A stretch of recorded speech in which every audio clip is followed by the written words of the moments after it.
Primero que todo queremos que veamos, porque la fecha en la cual se celebra es en el mes de diciembre. Y resulta que cuando nosotros hablamos del mes de diciembre tenemos que irnos a ese tiempo y tenemos que irnos a esa tierra y no quedarnos solamente en lo que nosotros, en nuestro contexto, en nuestra cultura, en el ambiente geográfico en el que nosotros nos encontramos. Así que la estación climática en Belén para el mes de diciembre es de invierno y la temperatura es entre 6 a 12 grados centígrados. El invierno comienza en la región de Palestina, la región de Belén, en el mes de octubre, más o menos el 25 de octubre, y va hasta el mes de mayo aproximadamente. Todo ese tiempo es de invierno, donde hay muchas lluvias, precipitaciones, y usted puede consultar en Google, usted lo puede hacer, consultar el clima para el Belén o para la región de Palestina, y ahí usted va a encontrar que aparece cielo nublado. ¿Por qué? Porque hay lluvias, porque estamos en invierno. Así que tenga presente eso, porque todo eso nos va a ayudar a entender un poquito lo que vamos a ver ahora y por qué nosotros creemos que el nacimiento del Señor, porque la palabra Navidad es la palabra latina nativitos, que significa nacimiento. Así que cuando se habla de la Navidad, se está hablando del nacimiento. ¿Nacimiento de quién? El nacimiento de nuestro Señor y Salvador Jesús. Eso lo creemos, que el Señor Jesús nació en este mundo. Pero lo que nosotros no creemos es que haya nacido en el mes de diciembre y particularmente en la fecha del 24, vísperas del 25 de diciembre. ¿Por qué? Por lo que acabo de decirles, porque el clima en esa región es de invierno y el cielo es nublado. Tenga presente eso porque nos va a ayudar a entender estas cositas. ¿Cuál fue el tiempo del nacimiento?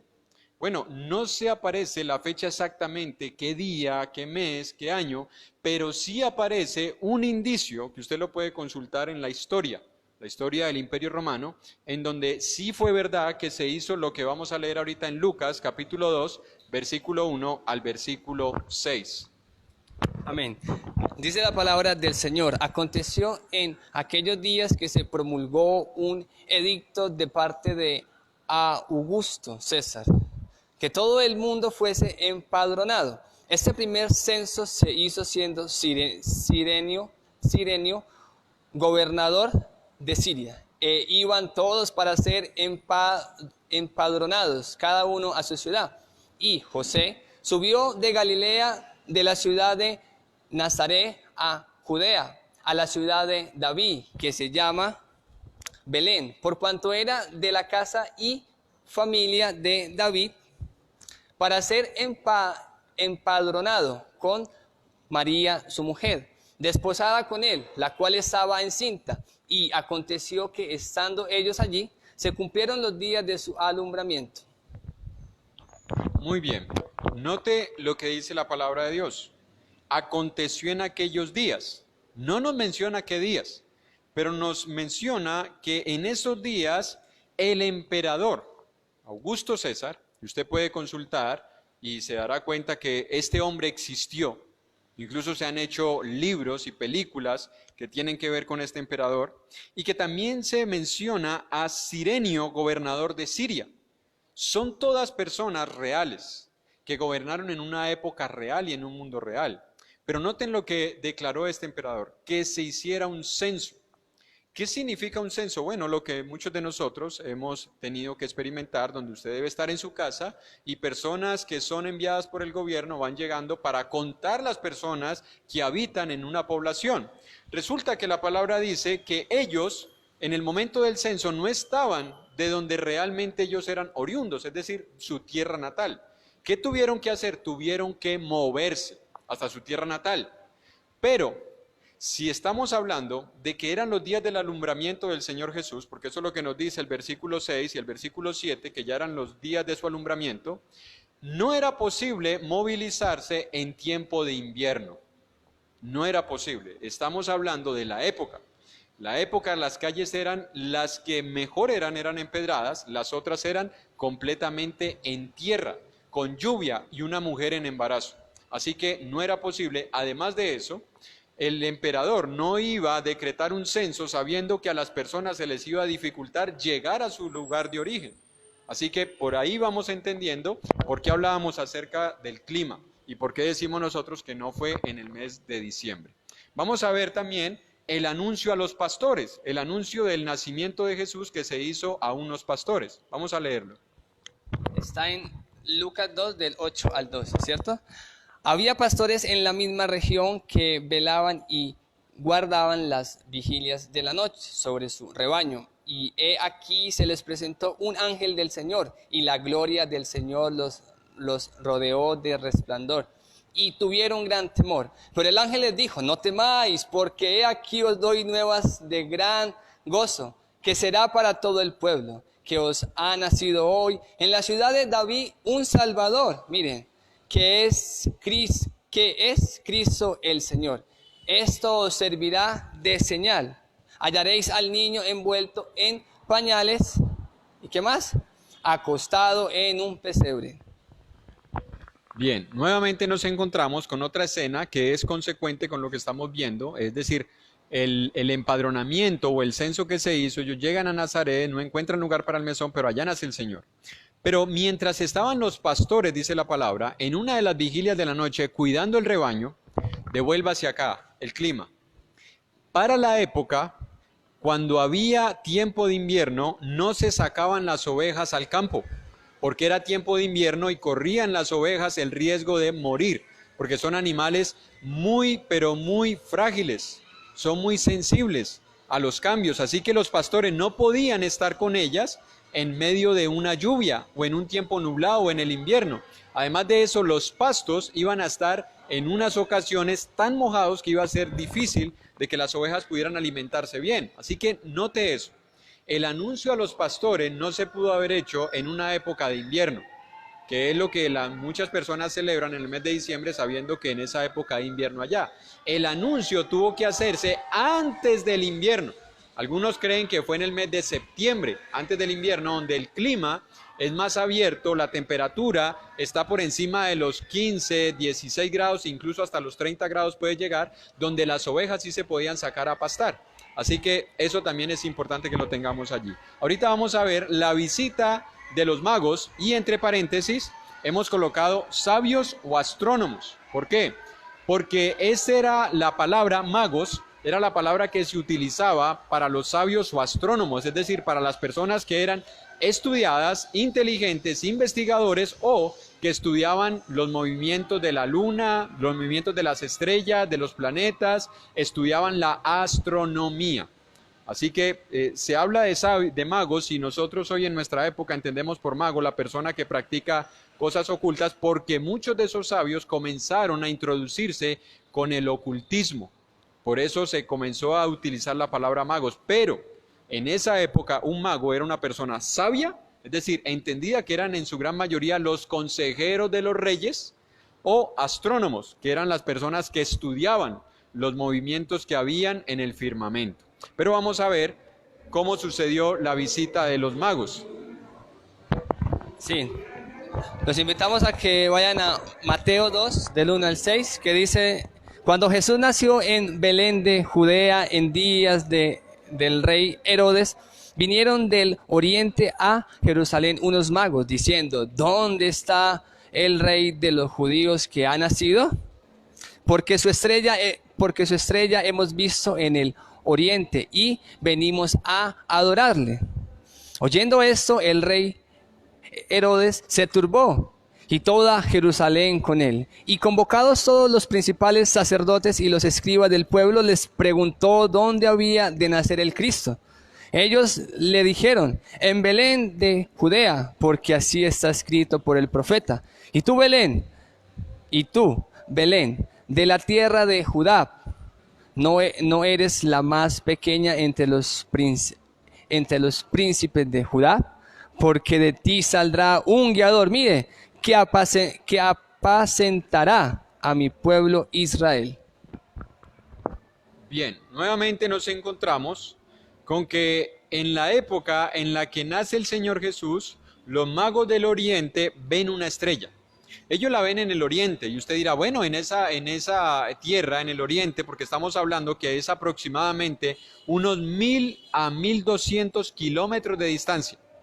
el oriente a la tierra de Belén son entre 1000 a 1200 kilómetros de distancia, y cualquiera podría decir, bueno, en esa zona geográfica podía estar en otra estación, no necesariamente tendría que ser invierno.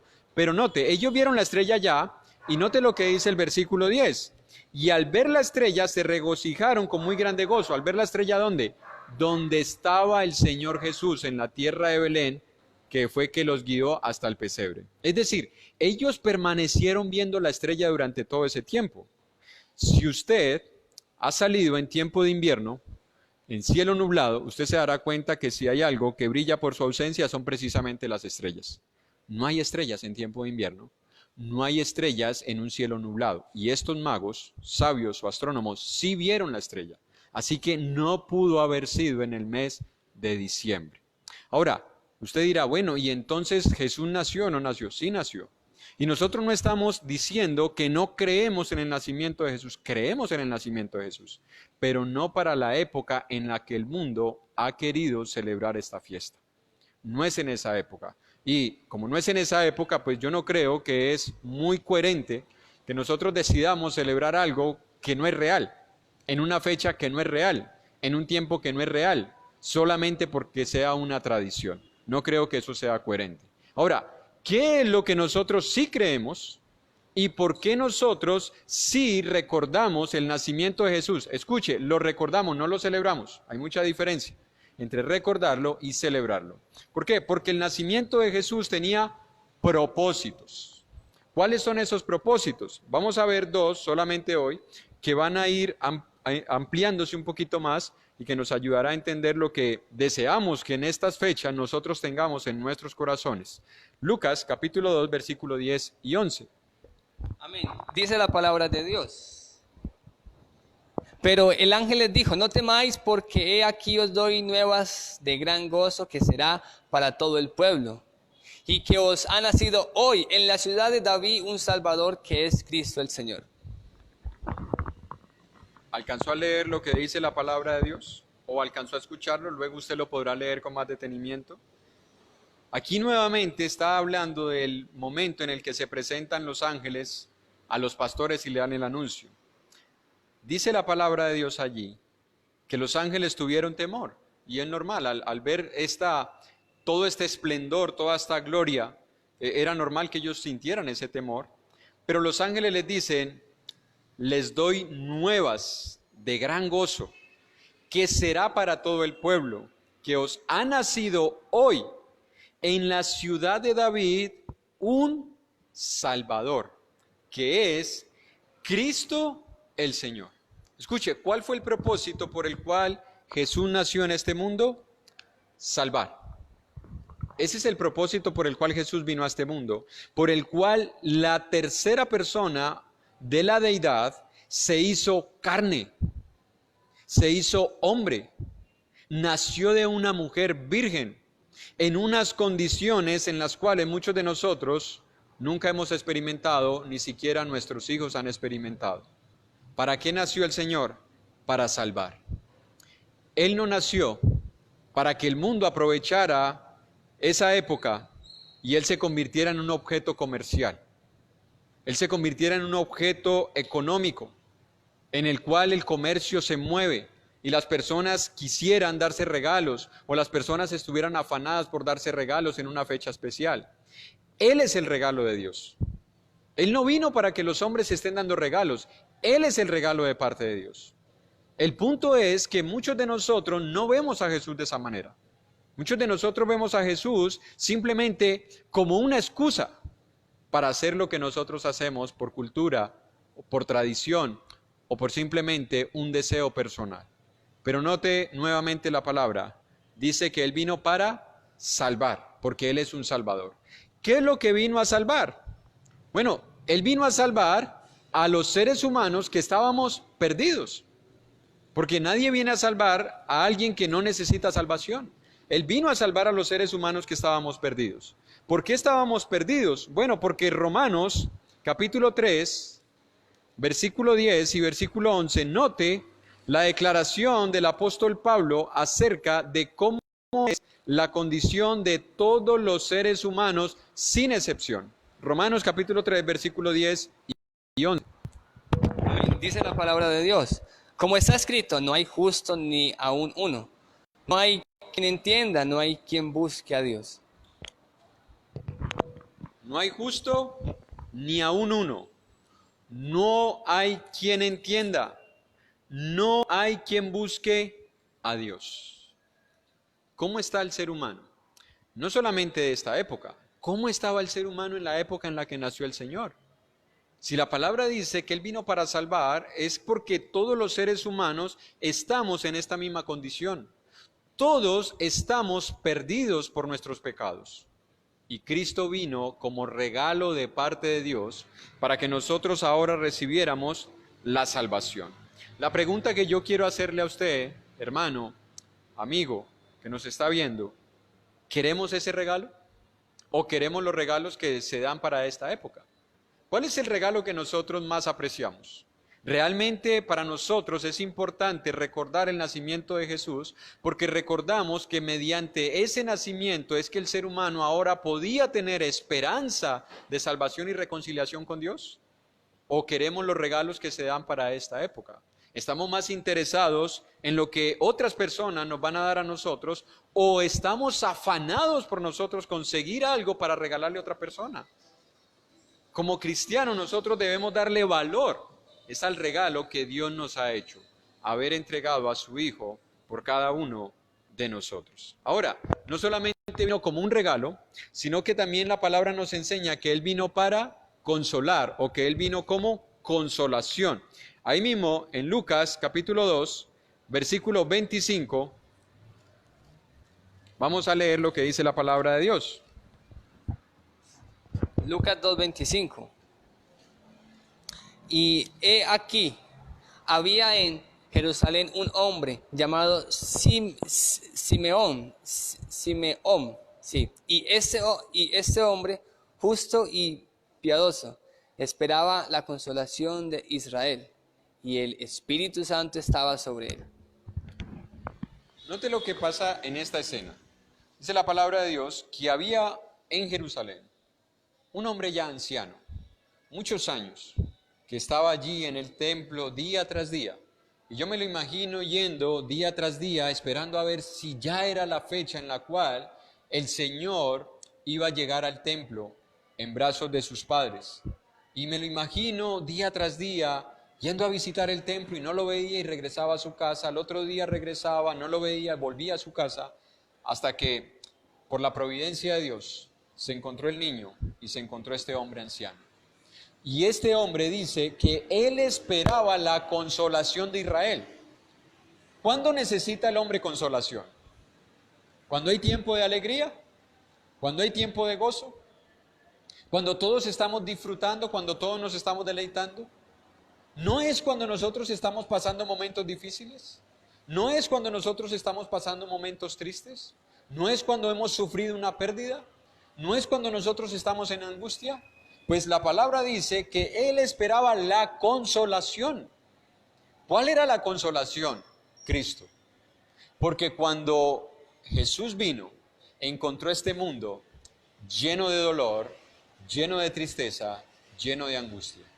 Jesús sigue siendo la consolación para todos los seres humanos que ven su vida a la luz de la santidad de Dios.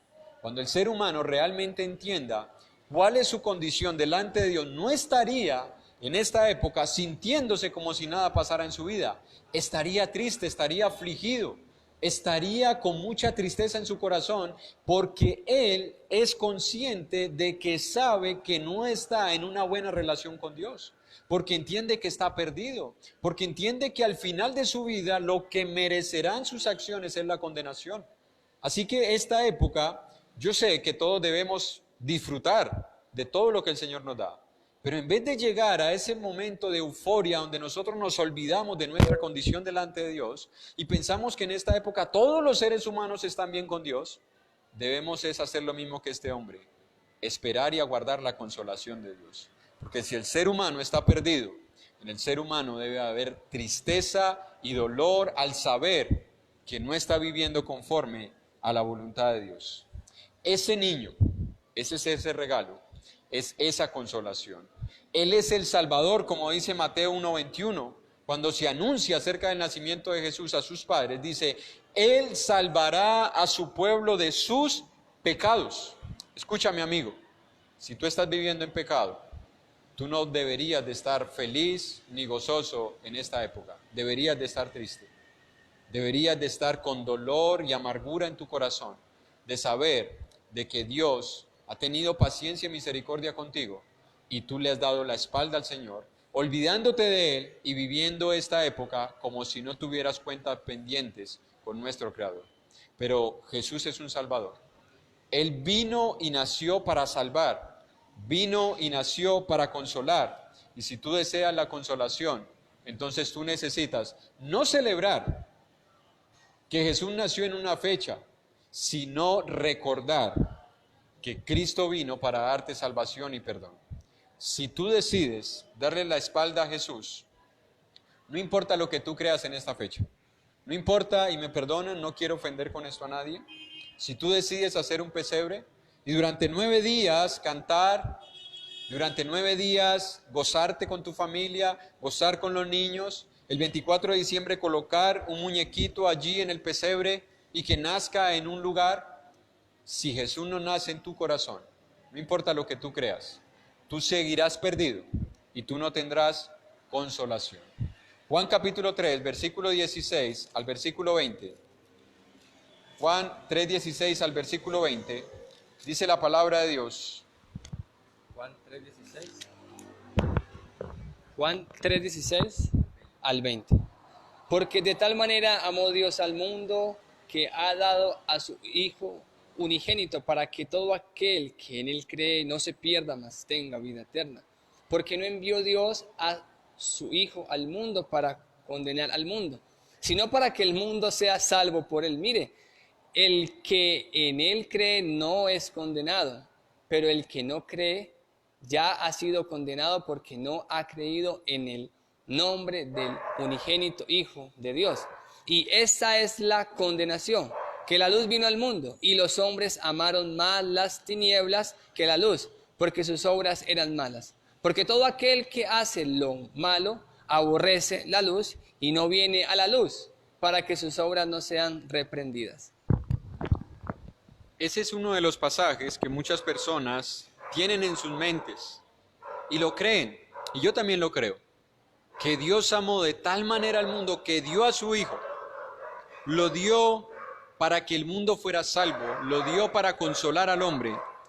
Pero escucha esto, si Dios nos dio ese regalo tan grande, y nosotros decimos que nosotros recordamos un nacimiento, celebramos un nacimiento, porque queremos recibir a Jesús en nuestras vidas, la pregunta que yo te hago, amigo que me escuchas, ¿cuánto ha afectado en tu vida el hecho de que Cristo vino a salvarte y a consolarte?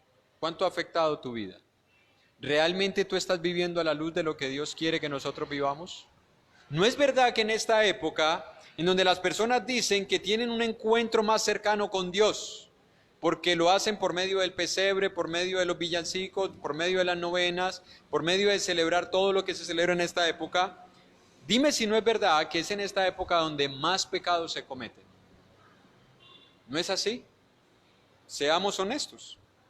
Dios está escuchando lo que nosotros estamos diciendo y Él conoce lo que nosotros estamos pensando y Él sabe lo que nosotros hacemos. ¿No es verdad que en esta época es donde más se peca? ¿En la gula? ¿En las borracheras? ¿Donde más hay pleitos? Incluso entre las familias que se reúnen para unirse y terminan en pleitos. ¿Donde hay más celos porque otro tiene lo que yo no tengo? Porque vemos que a otro le dan lo que yo siempre he querido y no lo he tenido. Donde nos llenamos de envidias, donde hay más fornicación, y por eso algunos dicen que en el mes de septiembre comienzan a nacer los niños que se engendraron en las fornicaciones del mes de diciembre, donde las personas pierden el dominio y el control. ¿No es verdad que es donde más inmoralidad hay? ¿No es verdad donde más se cometen adulterios? ¿No es verdad que se apela al licor, donde hay codicia, donde hay avaricia y donde hay idolatría? ¿No es verdad que todos esos pecados se cometen en esta época? Entonces, si nosotros decimos que nosotros tenemos esta época para recordar el nacimiento de Jesús y para glorificar a Dios, ¿por qué entonces nosotros cometemos tantos pecados en esta época? Yo te hacía la pregunta, ¿quieres el regalo de Dios? Y yo estoy seguro que muchos de los que están viéndonos dirán, yo lo quiero. Bueno, si nosotros queremos el regalo de Dios, no es solamente decir, Señor, entra a mi corazón, algo que en la Biblia no se encuentra, la oración de fe no se encuentra en la Biblia. Cuando se habla de recibir a Jesús en nuestras vidas, es antecedido por un arrepentimiento de nuestros pecados, de estos pecados que acabo de mencionar y de cualquier otro pecado que hemos cometido en cualquier momento, en cualquier época. Y cuando nosotros decidimos recibir al Señor en nuestros corazones y Él nos acepta como sus hijos después de haber obedecido el Evangelio, nota lo que nos dice la palabra de Dios en Colosenses capítulo 2, versículo 6. Colosenses capítulo 2, versículo 6. Amén. Dice la palabra de Dios, por tanto, de la manera que habéis recibido al Señor Jesucristo, andad en Él. Escucha lo que dice la palabra. De la manera que habéis recibido al Señor. Si tú dices que el día 24 de diciembre, víspera del 25, Jesús nace en un pesebre y que también nace en tu vida, la palabra dice que no solamente debemos recibirlo, sino que debemos andar como Él anduvo. Pregunta, ¿andaba Jesús en glotonerías? ¿Andaba Jesús en borracheras? ¿Andaba Jesús idolatrando? ¿Andaba Jesús en adulterios? ¿Andaba Jesús en fornicaciones? ¿Andaba Jesús en inmoralidad? ¿Andaba Jesús en parrandas? ¿Andaba Jesús en mentiras? ¿Andaba Jesús en avaricia? ¿Andaba Jesús en codicia? Entonces, cuando nosotros hablamos acerca de recibir al Señor, no es solamente decirlo con las palabras, es vivirlo en la práctica, y no solamente en esta fecha, donde a muchas personas se les despierta lo que ellos llaman, entre comillas, el espíritu de la Navidad. Es andar en Él, es vivir como Él, todos los días de nuestra vida. Así que, si alguien quiere celebrar el nacimiento de Jesús, celébrelo de esta manera, viviendo a la luz de lo que Jesús vino a hacer a este mundo, salvarnos de nuestros pecados, no para que sigamos viviendo en ellos, y consolando nuestros corazones tristes y afligidos porque sabemos que pecamos contra Dios. Eso es lo que todos nosotros deberíamos de tener en nuestros corazones. No queremos juzgar ni condenar a nadie por la forma en la que quiere recordar el nacimiento de Jesús. Solamente queríamos traer claridad en 2 puntos. 1, no pudo haber sido en el mes de diciembre. No pudo haber sido por el clima y por todo lo que acabamos de leer en la palabra de Dios. Y 2, que recordáramos que el nacimiento de Jesús tuvo un propósito, y no era que el comercio se activara, y no era que nosotros comiéramos de más, y no era que nosotros cayéramos en borracheras, en codicias, en avaricias, y no era para que nosotros estuviéramos más afanados por esperar un regalo o dar un regalo. Él vino para salvarnos y Él vino para consolarnos. Dios permita que eso sea lo que haya en el corazón de cada cristiano, de cada hijo de Dios, y que eso también sea lo que te mueva a ti, amigo que nos escuchas, a arrepentirte de tus pecados y a recibir el regalo de parte de Dios, que es Cristo mismo, porque si hay algo que Dios quiere darle al hombre es lo mejor, y lo mejor es haber dado a su único Hijo. Dios te bendiga y que Dios te dé entendimiento para que puedas comprender que no hicimos esta pequeña reflexión para juzgarte ni condenarte, sino para que tú comprendas el verdadero propósito por el cual Jesús nació en este mundo. Dios te bendiga.